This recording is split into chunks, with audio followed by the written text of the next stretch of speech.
Halo, kami dari kelompok 4 yang beranggota Gibran Matsurbong, William Nathanael, dan Giovanni Filbert.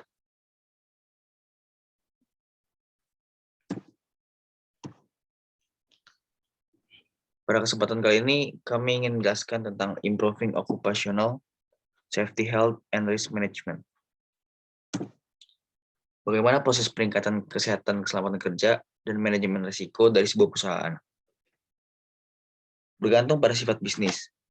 Mungkin menghadapi beberapa atau semua kerugian tidak disengaja seperti berikut yang melibatkan properti, pendapatan, kewajiban, dan cedera pada karyawan.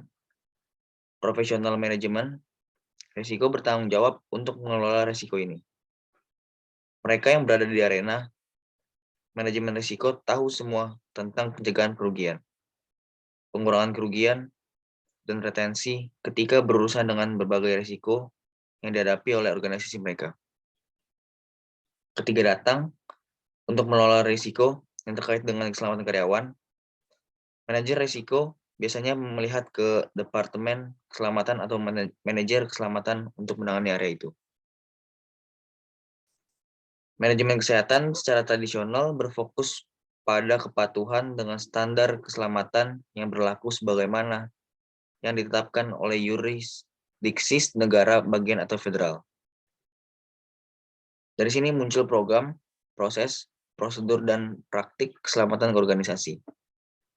Fokus dari sebagian besar program keselamatan berkisar pada pencegahan dan atau pengurangan cedera dan penyakit yang melibatkan karyawan organisasi.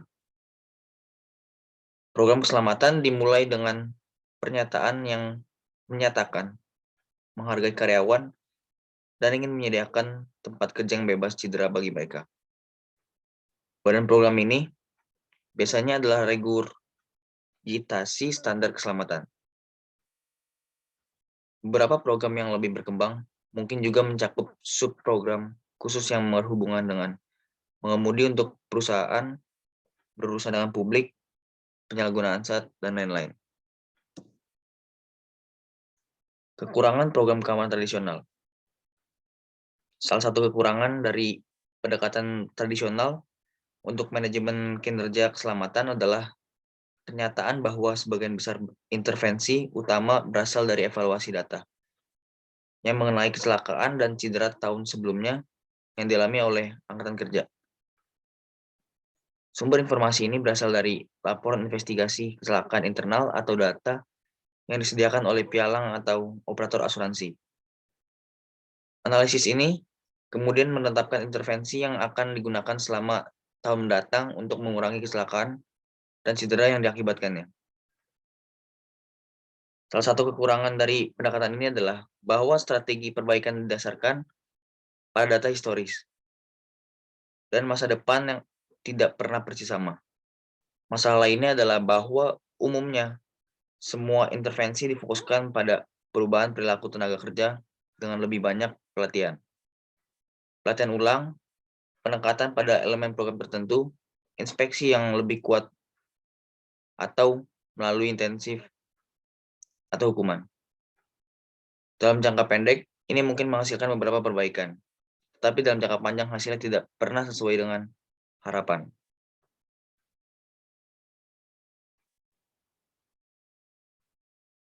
Masalah tambahan dengan manajemen keselamatan tradisional secara umum berkaitan dengan metrik.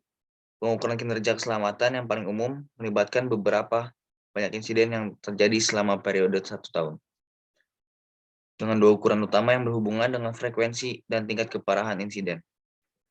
Hasilnya dibandingkan dengan rata-rata yang diterbitkan oleh Biro Statistik Tenaga Kerja atau data yang disediakan oleh perusahaan asuransi. Masalah terbesar adalah bahwa ini adalah metrik hasil dan tidak memberikan informasi apapun yang mengidentifikasikan cara atau metode untuk implementasi perbaikan, dan yang lebih penting, metrik tersebut tidak membantu dalam penerapan strategi.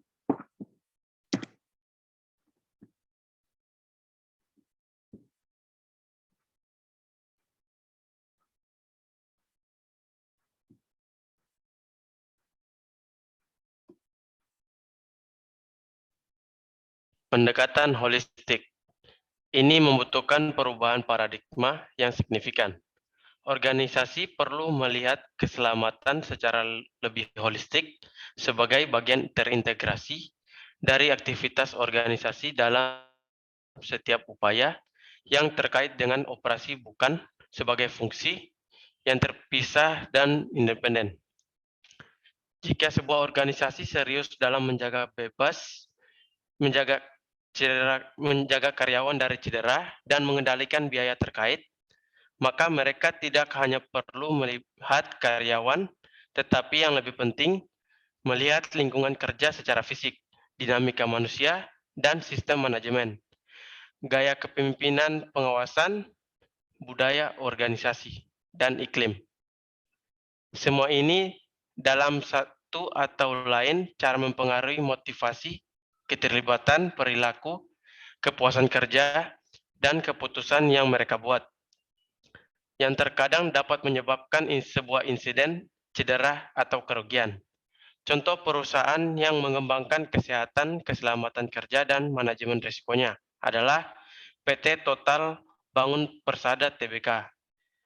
Dikarenakan terdapat hubungan industrial yang kuat antara PT Total Bangun Persada Tbk dan para karyawan atau pekerjanya, PT Total Bangun Persada memiliki keinginan untuk menjamin hak dan kewajiban karyawannya sesuai dengan peraturan yang terdapat di Undang-Undang Negara dan Peraturan Perusahaan.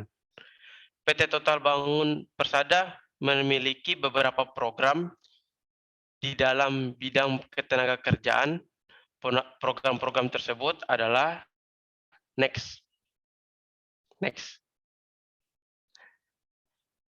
Tersebut adalah yang pertama, sumber daya manusia. PT Total Bangun Persada Tbk merekrut semua tenaga kerjanya dengan adil, yang dimana PT Total Bangun Persada Tbk tidak merekrut para tenaga kerja atau karyawannya dengan melihat latar belakang, ras, agama, suku, antar golongan, ataupun dengan status sosialnya. Proses yang dijalani para calon pekerja selama perekrutan dilakukan dengan transparan, menjunjung tinggi kesetaraan, tidak melakukan diskriminasi terhadap calon pekerjanya. Yang kedua, pelatihan dan pendidikan karyawan atau pekerja. PT Total Bangun Persada Tbk selalu melakukan pelatihan dan pendidikan terhadap para karyawan dan pekerjanya agar kualitas sumber daya manusia dari perusahaan tersebut akan terus meningkat. Pelatihan dan pendidikan ini dilakukan perusahaan tersebut dengan bertahap sesuai dengan posisi tertentu. Untuk meningkatkan proses pelatihan dan pendidikan perusahaan tersebut agar lebih baik lagi, PT Total Bangun Persada Tbk telah membuka dan meresmikan sebuah lembaga yang bergerak di bidang pelatihan dan pendidikan yang diberi nama Total Construction Institute atau yang biasa disingkat dengan TCI. PT Total Bangun Persada Tbk memiliki keyakinan bahwa lembaga pelatihan ini bisa memenuhi kebutuhan perusahaan untuk memiliki sumber daya manusia yang berkualitas dan berkompeten dalam bidang konstruksi. Yang ketiga, survei kepuasan pekerja. PT Total Bangun Persada telah memberikan semua karyawan dan pekerja yang ada di perusahaan tersebut kepuasan pekerja dan dalam rencananya. PT Total Bangun Persada Tbk akan terus melakukan peningkatan dan pengembangan di masa yang akan datang. Tujuan dari diadakannya survei kepuasan pekerja oleh PT Total Bangun Persada Tbk adalah untuk mengetahui bagaimana cara pandang dari para pekerja yang ada di perusahaan tersebut terhadap berbagai aspek yang berhubungan dengan industrial dan ketenagakerjaan perusahaan tersebut. Hasil dari survei kepuasan pekerja tersebut akan dimasukkan dan diolah untuk manajemen PT Total Bangun Persada Tbk agar perusahaan dapat mengetahui kekurangannya dan memperbaiki agar tingkat produktivitas dan tingkat kepuasan pekerja yang ada di perusahaan tersebut semakin meningkat dan menjadi lebih efektif. Dan yang terakhir, beasiswa. PT Total Bangun Persada juga telah mengadakan program untuk para karyawan dan tenaga kerjanya agar bisa mendapat beasiswa. Beasiswa ini diberikan kepada karyawan yang memiliki potensi yang tinggi agar kemampuan karyawan tersebut bisa berkembang dan menjadi lebih produktif. Beasiswa yang diberikan perusahaan kepada karyawan berupa pendidikan S1, S2, dan S3. Next. Keselamatan dan kesehatan kerja. Selain memiliki fungsi yang sangat penting dalam menunjang keberhasilan dari aktivitas usaha perusahaan, keselamatan dan kesehatan kerja juga berperan penting dalam menjaga eksistensi dari sebuah perusahaan. PT Total Bangun Persada memberikan tempat yang penting untuk keselamatan dan kesehatan kerja karyawan dan menjadikan keselamatan dan kesehatan kerja karyawan menjadi prioritas utama dalam perusahaan dari tahap paling awal proyek sampai proyek yang sedang dikerjakan tersebut selesai. Kebijakan dari K3 PT Total Bangun Persada Tbk. PT Total Bangun Persada memiliki komitmen untuk terus menyempurnakan aspek keselamatan dan kesehatan pekerja agar menjadi perusahaan konstruksi yang berkualitas.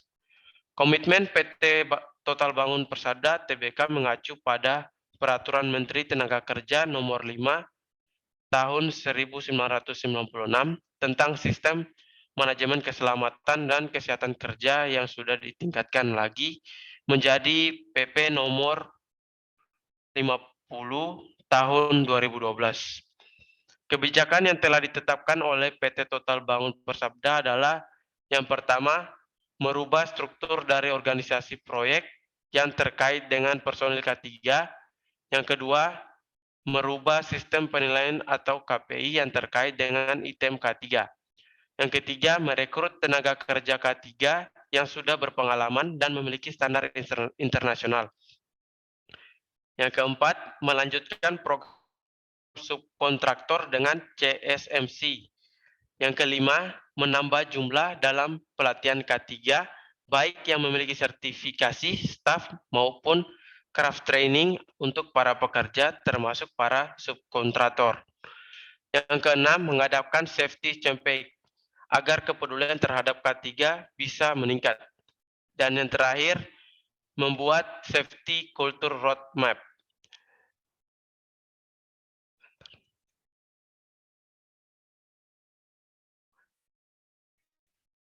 Keselamatan kerja. Agar tercipta keselamatan kerja, perusahaan menekankan hal-hal di bawah ini. Yang pertama, menaati semua peraturan yang ada. Yang kedua, menjamin semua alat kesehatan yang digunakan sudah sesuai dengan standar keselamatan kerja dalam bidang konstruksi. Yang ketiga, terus mengembangkan teknologi keselamatan kerja. Yang keempat, memprioritaskan tindakan yang preventif dan juga promotif untuk menghindari situasi darurat. Yang kelima, melakukan penanggulangan dalam insiden kecelakaan dengan sesuai standar yang berlaku. Yang keenam, menyelidiki semua insiden. Yang ketujuh, membuat laporan atas semua kejadian kecelakaan yang terjadi. Yang kedelapan, melakukan pengecekan terhadap alat dan sumber daya manusia. Yang kesembilan, mengadakan pelatihan untuk menanggulangi kejadian darurat. Yang kesepuluh, mengadakan evaluasi terhadap sistem manajemen. Kesehatan kerja. Agar terwujud kesehatan dalam lingkungan kerja, perusahaan selalu melakukan sosialisasi dan pengawasan keselamatan dan kesehatan kerja. Sosialisasi tersebut selalu dilakukan dengan rutin dan dalam berbagai macam cara. Sekian dan terima kasih.